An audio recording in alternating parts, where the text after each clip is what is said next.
Sisi kama wazee jasiri tuwashauri vyama vingine, tuwashauri hususan Chadema ambao wao sasa hujiita kwamba chama cha upinzani. Sisi kama wazee tunawaambia vurugu katika nchi hazileti tija.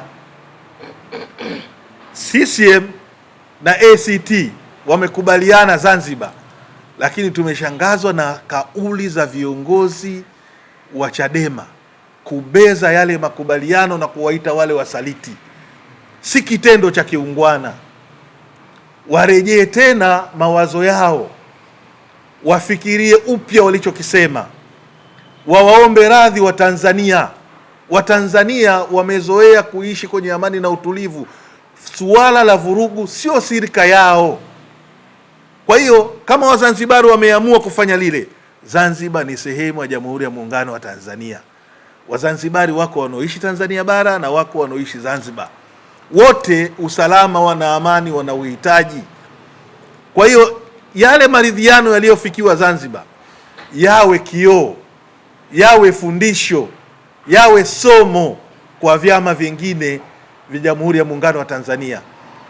Kama mtu unahitaji, unasema unahitaji katiba, tumesikia ndani ya bunge viongozi wanazungumzia kuandikwa kwa katiba, mabadiliko ya katiba. Kwa nini wasiunge mkono yale wakayafanyia kazi? Kwa nini wasisubiri serikali katika utekelezaji wake uendelee? Unaanzisha vurugu kwa maslahi ya nani? Tumeona hapa siku 4-5 zile vurugu zilivyotokea, watu walikuwa majumbani, biashara haziendi, shughuli haziendi, wagonjwa hawezi kufika hospitali kutokana na hali halisi ilivyo. Wanazungumza jambo moja tu, mkusanyiko na maandamano ni haki ya vyama vya siasa kwa mujibu wa sheria namba 5. Ni kweli, lakini haki pia ya yule ambaye hataki kuandamana kupewa heshima yake, kuthaminiwa utu wake. Unaenda kufanya vurugu katika eneo ambalo mtu hajisikii kuandamana. Kama waziri wa mambo ya ndani alosema, haki ina mipaka, lakini haki na wajibu. Angalia huyu ninachoenda kufanya kitendo hichi, mwingine anafurahia. Kwa sisi kama wazee tunawashauri Chadema, maneno na matamshi ya kutukana viongozi katika mikutano na kuzunguka kwa kuhamasisha vurugu si idea nzuri kwa Watanzania na wala sio somo zuri. Na niwaombe Watanzania waendelee kupuuza kama walivyopuuza tarehe 7. Nchi yetu ni nchi ya amani. Nchi yetu ni nchi ya maridhiano na maelewano. Mheshimiwa Rais ameanzisha R4. Kama kuna shida, viongozi mnampigia tu rais, mnaenda kukaa naye, mnasema tatizo lipi. Unapokwenda huko kuhamasisha watu wafanye vurugu, wachome vituo vya polisi, waue watu, wafanye vurugu, haiwasaidii Watanzania. Watanzania wanahitaji maendeleo. Watanzania wanahitaji amani. Watanzania wanahitaji utulivu. Hivi leo kama kweli, mimi nakumbuka, bahati nzuri mimi nishakuwa chama cha upinzani. Shakumbuka, baadhi ya waandishi wananijua, nilikuweko kwa muda wa miaka 22. Ikisoma bajeti ya serikali, ilikuwa sisi kama chama cha CUF kipindi kile kipo chini ya profesa, tunakaa tunajadili bajeti, tunatoa mapungufu, tunaishauri serikali, tunafanya. Sijaisikia Chadema hata kusikiza bajeti, hata kuishauri serikali. Wao wanafanya mambo ya maandamano, sio sahihi. Serikali ikosoe, lakini ishauri. Ndio maana ya kiongozi. Lakini serikali unapoleta vurugu kila wakati, haiwezekani. Nyinyi watu 6,000 mnataka kuandamana, watu milioni 50 na hawahitaji kuandamana. Kwa nini serikali isiwalinde wale ambao hawahitaji kuandamana ili vurugu zisitokee? Matokeo yake mnalalamika kwamba jeshi la polisi linatumia nguvu. Hapana, haki na wajibu. Haki iwe na mipaka, haki iwe na utaratibu ambao Watanzania wanufaike nao.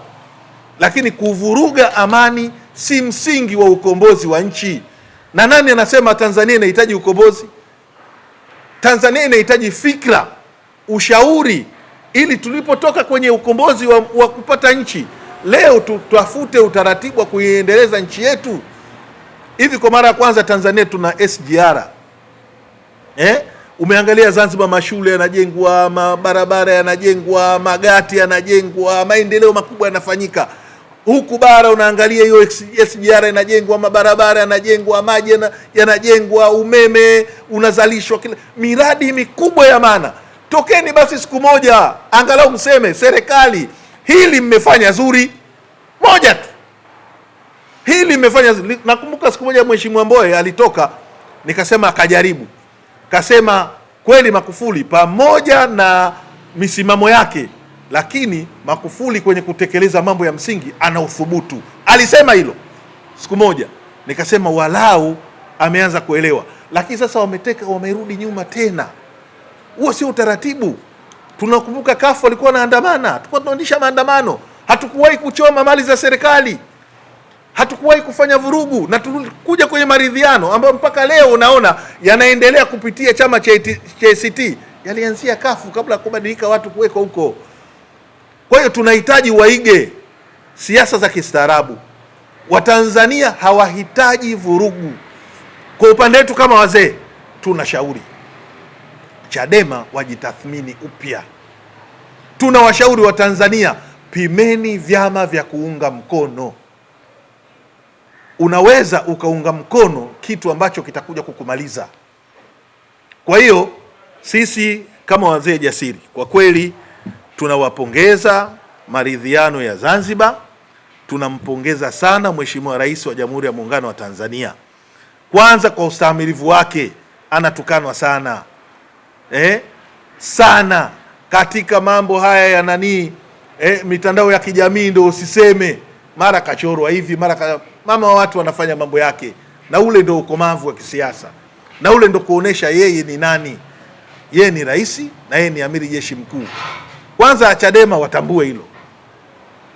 Unaona, waache ubaguzi. Leo Chadema wakizungumza, wanazungumzia mambo ya Tanganyika, wanauzungumza Uzanzibari, wanazungumza. Hatuhitaji migawanyiko katika Tanzania. Tunahitaji Watanzania ambao watakuwa wamoja. Kwa hiyo wajitathmini kwanza, chama chao kiwe chama cha kitaifa, wawathamini Wazanzibari, wawathamini Watanganyika. Wasijaribu kutaka kuua muungano wa Tanganyika na Zanzibar. Ni tunu yetu, tumeoleana, sisi tumeoa bara. Unaona bwana, wako Watanganyika wameoa Zanzibar, mambo tushakuwa pamoja, damu moja. Kwa hiyo hatukuchanganya mchanga tu waliochanganya marehemu Karume, Abedi Amani Karume na Mwalimu Julius Kambarage Nyerere. Tushachanganya damu. Damu unaiondoaje? Kwa hiyo ubaguzi katika nchi hauhitajiki.